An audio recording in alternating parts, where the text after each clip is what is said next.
ಎಲ್ಲರಿಗೂ ನಮಸ್ಕಾರ. ಅನನ್ಯ ಲೋಕ ಚಾನಲ್ಗೆ ಸ್ವಾಗತ ಸುಸ್ವಾಗತ. ಯಾರೆಲ್ಲ ಸಬ್ಸ್ಕ್ರೈಬ್ ಮಾಡ್ದಲ್ಲೇ ವಿಡಿಯೋನ ವಾಚ್ ಮಾಡ್ತಾ ಇದ್ದೀರಲ್ವಾ, ದಯವಿಟ್ಟು ಸಬ್ಸ್ಕ್ರೈಬ್ ಮಾಡಿಕೊಂಡು ವಿಡಿಯೋನ ಫುಲ್ ವಾಚ್ ಮಾಡಿ. ಹಾಗೆ ಪಕ್ಕದಲ್ಲೇ ಇರೋ ಬೆಲ್ ಐಕನ್ನ ಕೂಡ ಪ್ರೆಸ್ ಮಾಡೋದನ್ನು ಮರಿಬೇಡಿ. ನಾನು ಹಾಕೋ ಎಲ್ಲ ರೀತಿ ವೀಡಿಯೋಸ್ಗಳು ನಿಮಗೆ ನೋಟಿಫಿಕೇಷನ್ ಬರುತ್ತೆ. ಮೊದಲನೇದಾಗಿ ನೀವು ನೋಡೋದಕ್ಕೆ ಸಹಾಯ ಆಗುತ್ತೆ ಅಂತಲೇ ಕೇಳ್ಕೊತಾ ಇದ್ದೀನಿ. ಈಗ ವಿಡಿಯೋನ ಶುರು ಮಾಡೋಣ. ನಾನೇನಿವತ್ತು ಅಡುಗೆ ಮನೆ ಬಿಟ್ಬಿಟ್ಟು ಬೇರೆ ಎಲ್ಲೋ ಟ್ರಿಪ್ ಹೊಡಿತಾ ಇದ್ದಾರೆ ಅಂದ್ಕೊಂಡ್ರೆ, ನಿಜ ಹೇಳಬೇಕಂದ್ರೆ ಹೆಣ್ಮಕ್ಳುಗಳು ಅವಾಗವಾಗ ಟ್ರಿಪ್ ಹೋಗ್ತಾನೆ ಇರಬೇಕಾಗತ್ತೆ. ಯಾಕಂದರೆ ಅವರಲ್ಲಿರೋ ಸ್ಟ್ರೆಸ್ಸು, ಟೆನ್ಷನ್ನು, ಆ್ಯನ್ಸೈಟಿ ಎಲ್ಲನೂ ಕಡಿಮೆ ಮಾಡೋದಕ್ಕೆ ಟ್ರಿಪ್ಪು ಒಂದು ರೀತಿ ಹೆಲ್ಪ್ ಮಾಡುತ್ತೆ ಅಂತಲೇ ಹೇಳ್ಬೋದು. ಹಾಗಾದರೆ ನಾನು ಯಾರ ಜೊತೆ ಟ್ರಿಪ್ ಹೋಗಿದ್ದೆ ಪ್ಲಸ್ ಎಲ್ಲಿಗೆ ಹೋಗಿದ್ದೆ ಅನ್ನೋದನ್ನು ತಿಳಿಬೇಕಂದ್ರೆ ವಿಡಿಯೋನ ಫುಲ್ ವಾಚ್ ಮಾಡಬೇಕು. ನೀವು ಟ್ರಿಪ್ ಹೋದರೆ ಯಾರ ಜೊತೆ ಹೋಗೋದಕ್ಕೆ ಇಷ್ಟಪಡ್ತೀರಾ? ಫ್ಯಾಮಿಲಿ ಜೊತೆನಾ, ಫ್ರೆಂಡ್ಸ್ ಜೊತೆನಾ, ಇಲ್ಲ ಅಕ್ಕಪಕ್ಕದವ್ರ ಜೊತೆನಾ? ಯಾರ ಜೊತೆ ಟ್ರಿಪ್ ಹೋಗೋದಕ್ಕೆ ಇಷ್ಟಪಡ್ತೀರಾ ಅಂತ ಕಮೆಂಟ್ ಮಾಡಿ ತಿಳಿಸಿ. ದೊಡ್ಡವರು ಒಂದು ಮಾತನ್ನು ಹೇಳ್ತಾರೆ, ದೇಶ ಸುತ್ತಬೇಕು ಇಲ್ಲಾಂದರೆ ಕೋಶ ಓದಬೇಕು ಅಂತ. ದೇಶ ಸುತ್ತೋದಕ್ಕಂತೂ ತುಂಬಾ ದುಡ್ಡು ಬೇಕಾಗುತ್ತೆ. ಸೊ ಹಂಗಾಗಿ ನಾವು ಕರ್ನಾಟಕ ರಾಜ್ಯದಲ್ಲಿರೋಂಥ ಪುಟ್ಟ ದೇವಸ್ಥಾನಗಳನ್ನ ನೋಡಿಕೊಂಡು ಖುಷಿಯಿಂದ ನವರಾತ್ರಿನ ಸೆಲೆಬ್ರೇಟ್ ಮಾಡಿದ್ವಿ. ಟ್ರಿಪ್ಗೆ ಹೋಗೋಕ್ಕೂ ಮುಂಚೆನೇ ಒಂದು ವಾರದಿಂದ ಡಿಸ್ಕಸ್ ಮಾಡಿದ್ವಿ, ಎಲ್ಲಿಗೆ ಹೋಗಬೇಕು, ರೆಸಾರ್ಟ್ಗೆ ಹೋಗೋದಾ ಇಲ್ಲ ದೇವಸ್ಥಾನಗಳಿಗೆ ಹೋಗೋದಾ ಅಂತ. ಹೇಗಿರೋ ನವರಾತ್ರಿ ದೇವಸ್ಥಾನಗಳಿಗೆ ಒಂದು ಸತಿ ವಿಸಿಟ್ ಮಾಡಿ ಬರೋಣ ಅಂತ ನಾವು ಮಂಗಳವಾರ ಬೆಳಗ್ಗೆ 4:45ಗೆ ಎಲ್ಲರ ಗಣೇಶನನ್ನು ಮನಸ್ಸಿನಲ್ಲಿ ನೆನೆಸ್ಕೊಂಡು ಬಸ್ಸಿಗೆ ಪೂಜೆ ಮಾಡಿ ಟ್ರಿಪ್ನ ಶುರು ಮಾಡಿದ್ವಿ. ನಾವು ಮೊದಲನೇದಾಗಿ ಹೋಗಿದ್ದು ಚಿಕ್ಕ ತಿರುಪತಿಗೆ. ಇಲ್ಲಿ ತಿರುಪತಿ ಯಾರು ನೋಡೋದಕ್ಕಾಗೋದಿಲ್ವೋ, ಚಿಕ್ಕ ತಿರುಪತಿನ ನೋಡಿದ್ರೆ ಅದರಷ್ಟೇ ಪುಣ್ಯ ಬರುತ್ತೆ ಅಂತ ದೊಡ್ಡವರು ಹೇಳ್ತಾರೆ. ನಾವು 6:15ಗೆಲ್ಲ ರೀಚ್ ಆಗಿದ್ವಿ. ಆದರೆ ಇನ್ನೂ ದೇವಸ್ಥಾನದ ಬಾಗಿಲು ತೆಗ್ದಿರಲಿಲ್ಲ. ದೇವಸ್ಥಾನದ ಬಾಗಿಲು ತೆಗ್ದಾದ ನಂತರ ಮೊದಲನ ದೇವರ ದರ್ಶನ ನಾವೇ ಪಡೆದ್ವಿ ಅಂತಲೇ ಹೇಳ್ಬೋದು. ಅದಂತೂ ತುಂಬಾ ಖುಷಿ ಕೊಡ್ತು ನಮ್ಮೆಲ್ಲರಿಗೂ ಅಂತೂ. ನಂತರ ನಾವು ಹೊರಟಿದ್ದೆ ಕೋಟಿಲಿಂಗಕ್ಕೆ. ಕೋಟಿಲಿಂಗದಲ್ಲಿ ಎಲ್ಲೆಲ್ಲಿ ನೋಡಿದ್ರೂ ಬರೀ ಲಿಂಗಗಳೇ ಇರುತ್ತೆ. ದೊಡ್ಡದ್ರಿಂದ ಚಿಕ್ಕದವರೆಗೂ ಬರೀ ಲಿಂಗಗಳೇ ಇರುತ್ತೆ. ಆದರೆ ಕೋಟಿಲಿಂಗದಲ್ಲಿ ಹೊರಗಡೆ ಈ ರೀತಿ ಶೂಟ್ ಮಾಡ್ಬೋದು, ಒಳಗಡೆ ಗರ್ಭಗುಡಿ ನೋಡೋದಕ್ಕೆ ವಿಡಿಯೋ ಮಾಡೋಗಿಲ್ಲ ಅಂತ ಹೇಳಿದ್ರು. ಸರಿ ಆಯಿತು ಅಂದ್ಬಿಟ್ಟು ನಾನು ಹೊರಗಡೆನೇ ಶೂಟ್ ಮಾಡಿಕೊಂಡೆ. ಕೋಟಿಲಿಂಗದ ಇನ್ನೊಂದು ವಿಶೇಷತೆ ಏನಂತ ಅಂದರೆ, ಗರ್ಭಗುಡಿನಲ್ಲಿ ಅಲ್ಲಿ ಬ್ರಹ್ಮ, ವಿಷ್ಣು, ಮಹೇಶ್ವರ ಮೂವರನ್ನು ಕೂಡ ಪೂಜೆ ಮಾಡ್ತಾರೆ. ಭೂಲೋಕದಲ್ಲಿ ಬ್ರಹ್ಮನಿಗೆ ಅತಿ ಹೆಚ್ಚಾಗಿ ಪೂಜೆ ಮಾಡೋದಿಲ್ಲ ಅಂತ ಹೇಳ್ತಾರೆ. ಆದರೆ ಇಲ್ಲಿ ಬ್ರಹ್ಮ ಮತ್ತು ಸರಸ್ವತಿ ಎರಡು ವಿಗ್ರಹ ರೂಪದಲ್ಲೇ ಇದೆ, ಎರಡನ್ನೂ ಕೂಡ ಪೂಜೆ ಮಾಡ್ತಾರೆ. ನಂತರ ಪಕ್ಕದಲ್ಲೇ ಮಹಾವಿಷ್ಣು ಹಾಗೂ ಲಕ್ಷ್ಮೀ ಪದ್ಮಾವತಿ ಸಮೇತ ಮಹಾವಿಷ್ಣು ನಿಲ್ಲಿಸಿದ್ದಾರೆ. ನೆಕ್ಸ್ಟ್ ಅದರ ಪಕ್ಕದಲ್ಲಿ ಶಿವನನ್ನು ಎಲ್ಲ ಕಡೆ ದೇವಸ್ಥಾನಗಳಲ್ಲಿ ಲಿಂಗ ರೂಪದಲ್ಲಿ ಪೂಜೆ ಮಾಡಿದ್ರೆ, ಇಲ್ಲಿ ಶಿವನ ಮೂರ್ತಿಯೇ ಇದೆ. ಶಿವ ಪ್ಲಸ್ ಪಾರ್ವತಿ ಮೂರ್ತಿ ಪೂಜೆ ಮಾಡ್ತಾರೆ ಅಲ್ಲೂ ಕೂಡ. ಇದು ತುಂಬಾ ವಿಶೇಷ ಅಂತಲೇ ಹೇಳ್ಬೋದು. ನನಗಂತೂ ಕೋಟಿಲಿಂಗ ಅಂದರೆ ತಟ್ಟನೆ ನೆನಪಾಗೋದೇ ಶ್ರೀ ಮಂಜುನಾಥ ಮೂವಿ. ಶ್ರೀ ಮಂಜುನಾಥ ಮೂವಿಲಂತೂ ತುಂಬಾ ಚೆನ್ನಾಗಿ ತೋರಿಸಿದ್ದಾರೆ ಈ ಕೋಟಿಲಿಂಗ ಅಂತೂ. ನಿಮ್ಮೆಲ್ಲರಿಗೂ ನೆನಪಿದೆ ಅನಿಸುತ್ತೆ, ಶಿವ ಮೇಲ್ಗಡೆಯಿಂದ ಬಂದಾಗ ಆ ಲಿಂಗದ ಹತ್ರ ಬರ್ತಾರೆ. ನಂತರ ಆ ಬಸವ ಎದ್ದು ನೋಡುತ್ತೆ ಶಿವನನ್ನು. ಈ ರೀತಿ ಎಲ್ಲ ತುಂಬಾ ಚೆನ್ನಾಗಿ ಶೂಟ್ ಮಾಡಿದ್ದಾರೆ. ಅವತ್ತಿಂದ ಅನ್ಕೊತಾ ಇದೆ ಕೋಟಿಲಿಂಗಕ್ಕೆ ಹೋಗಬೇಕು, ನೋಡಬೇಕು, ಅಲ್ಲಿ ಯಾವ ರೀತಿ ಇದೆ ಏನು ಅಂತ ಅನ್ನೋದನ್ನೆಲ್ಲ. ಕಡೆಗೂ ಆ ಪುಣ್ಯ ದಿನ ಬಂತು. ಈ 108 ಲಿಂಗದಿಂದನೇ ಹತ್ತಿರ ಬರ್ತಾರೆ ಶಿವ. ನಿಮಗೆ ಶ್ರೀ ಮಂಜುನಾಥ ಮೂವಿ ನೋಡ್ಬೇಕಾದ್ರೆ ಕಾಣಿಸುತ್ತೆ. ಇಲ್ಲಿ ಹತ್ರ ಬಂದಿದ್ದ ತಕ್ಷಣ ಎದುರುಗಡೆ ಇರುವಂತಹ ಬಸವ ಎದ್ದು ಅವ್ರಿಗೆ ನಮಸ್ಕಾರ ಮಾಡುತ್ತೆ. ಅದನ್ನೆಲ್ಲ ನೀವು ನೋಡ್ಬೋದು ಮೂವಿನಲ್ಲಿ. ನನಗಂತೂ ಮುಂಚೆ ಆಶ್ಚರ್ಯ ಆಗ್ತಾಯಿತ್ತು, ಕೋಟಿಲಿಂಗ ಅಂತಾರಲ್ವ, ಅಲ್ಲಿ ನಿಜವಾಗ್ಲೂ ಕೋಟಿಲಿಂಗ ಇದೆಯಾ ಅಂತ. ಆದರೆ ನಾವು ದರ್ಶನ ಮಾಡಿದಾಗ ಅವ್ರು ಹೇಳಿದ್ರು, ಇಲ್ಲಿ ಕೇವಲ 60 ಲಕ್ಷದಷ್ಟು ಮಾತ್ರ ಲಿಂಗಗಳನ್ನ ಪ್ರತಿಷ್ಠಾಪನೆ ಮಾಡಿದ್ದಾರೆ. ಅಂದರೆ ಈವರೆಗೂ 60 ಲಕ್ಷದಷ್ಟು ಮಾತ್ರ ಇದೆ. ನಿಮಗೂ ಇಂಟ್ರೆಸ್ಟೆಡ್ ಇದ್ದರೆ ಒಂದು ಲಿಂಗಕ್ಕೆ 8,000 ರೂಪಾಯಿ ಆಗುತ್ತೆ. ನೀವು ಕೂಡ ಒಂದು ಲಿಂಗನ ಪ್ರತಿಷ್ಠಾಪನೆ ಮಾಡ್ಬೋದು. ಅದಕ್ಕೆ ದೈನಂದಿನ ಪೂಜೆ ಪುನಸ್ಕಾರ ಎಲ್ಲ ಮಾಡ್ತೀವಿ ಅಂತ ಹೇಳಿದ್ರು. ಆದರೆ ನಮ್ಗೆ ಯಾರಿಗೂ ಸದ್ಯಕ್ಕೆ ಅಷ್ಟು ಅಮೌಂಟ್ ಏನು ತೊಗೊಂಡೋಗಲಿಲ್ಲ. ನಾವೆಲ್ಲ ಸುಮ್ಮನಾದ್ವಿ. ಈ ಲಿಂಗ ನೋಡ್ತಾ ಇರೋಂತೂ ನನಗಂತೂ ಮಂಜುನಾಥ ಮೂವಿದೇ ನೆನಪಾಗುತ್ತೆ.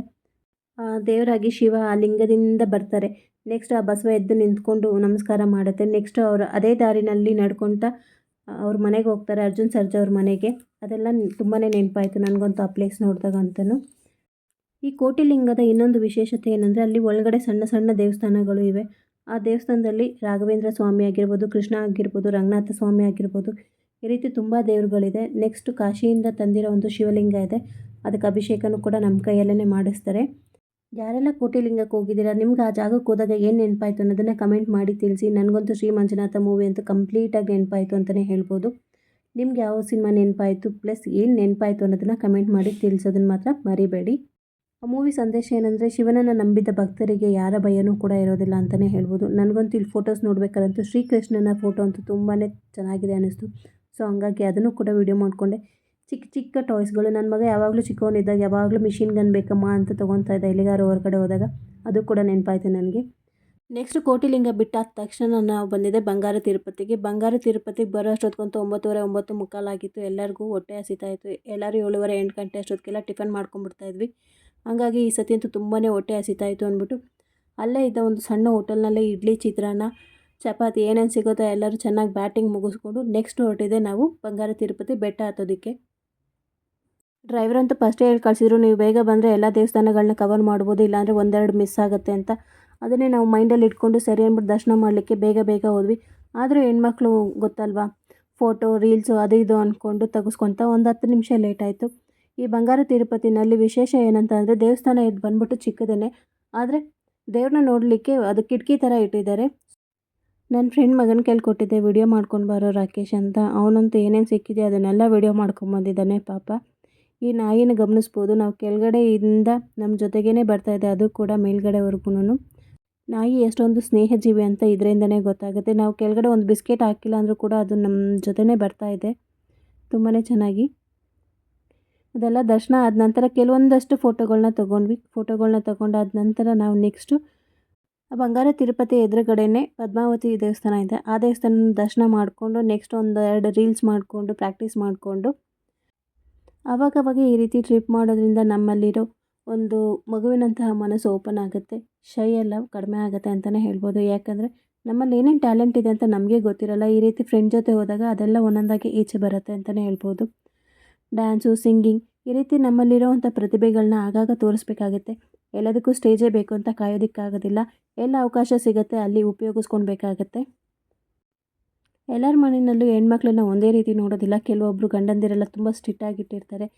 ಸೊ ಅವ್ರ ಮುಂದೆಲ್ಲ ಏನೂ ಮಾಡಲಿಕ್ಕಾಗಲ್ಲ. ಈ ರೀತಿ ಟ್ರಿಪ್ಗೆ ಹೋದಾಗ ತುಂಬಾ ಎಂಜಾಯ್ ಮಾಡಿಕೊಂಡು ನಗ್ನಗ್ತಾ ನಾವು ದಿನನ ಎಷ್ಟು ಖುಷಿಯಾಗಿ ಕಳೆದ್ವಿ ಅಂದರೆ ನಿಜವಾಗ್ಲೂ ಹೇಳೋದಕ್ಕೆ ಆಗೋದಿಲ್ಲ, ಅಷ್ಟು ಖುಷಿಯಿಂದ ಕಳೆದ್ವಿ. ನೆಕ್ಸ್ಟ್ ನಾವು ಹೋಗಿದ್ದು ಕೈವಾರ ತಾತಯ್ಯನಿಗೆ. ಕೈವಾರ ತಾತಯ್ಯ ತುಂಬಾ ಫೇಮಸ್ ಅಂತಲೇ ಹೇಳ್ಬೋದು. ಅಲ್ಲಿ ಕನ್ಯಾದಾನ ಅಥವಾ ತಾತಯ್ಯನಿಗೆ ಬಳೆ ಅಂದರೆ ತುಂಬಾ ಇಷ್ಟ ಅಂತಲೇ ಹೇಳ್ಬೋದು. ದರ್ಶನ ಎಲ್ಲ ಮುಗಿಸ್ಕೊಂಡಾದ ನಂತರ ನಾವು ಪ್ರಸಾದ ವಿನಿಯೋಗಕ್ಕೆ ಹೋಗಿ ಪ್ರಸಾದವನ್ನು ತಿಂದ್ಕೊಂಡು ನಂತರ ಒಂದಷ್ಟು ಫೋಟೋಗಳನ್ನ ಕ್ಲಿಕ್ ಮಾಡ್ಕೊಂಡ್ವಿ. ನಂತರ ಒಂದಷ್ಟು ರೀಲ್ಗಳನ್ನ ಮಾಡಿಕೊಂಡು ಅಲ್ಲಿಂದ ಮುಂದಕ್ಕೆ ಹೊರಟ್ವಿ. ಈ ವಿಡಿಯೋ ಇಷ್ಟ ಆದರೆ ದಯವಿಟ್ಟು ಸಬ್ಸ್ಕ್ರೈಬು ಮತ್ತು ಲೈಕು ಮಾಡೋದನ್ನು ಮರಿಬೇಡಿ. ಈ ವಿಡಿಯೋದಲ್ಲಿ ನಿಮ್ಗೆ ಏನು ಇಷ್ಟ ಆಯಿತು, ಏನು ಇಷ್ಟ ಆಗಿಲ್ಲ ಅನ್ನೋದನ್ನು ಕೂಡ ಕಮೆಂಟ್ ಮಾಡಿ ತಿಳಿಸಿ. ಇನ್ನೂ ಯಾರು ನನ್ನ ಚಾನಲ್ನ ಸಬ್ಸ್ಕ್ರೈಬ್ ಆಗ್ದಲೇ ನೋಡ್ತಾ ಇದ್ದೀರಲ್ವಾ, ದಯವಿಟ್ಟು ಸಬ್ಸ್ಕ್ರೈಬ್ ಮಾಡಿಕೊಂಡು ವಿಡಿಯೋನ ಫುಲ್ ವಾಚ್ ಮಾಡಿ ಅಂತ ಕೇಳ್ಕೊತೀನಿ. Thank you.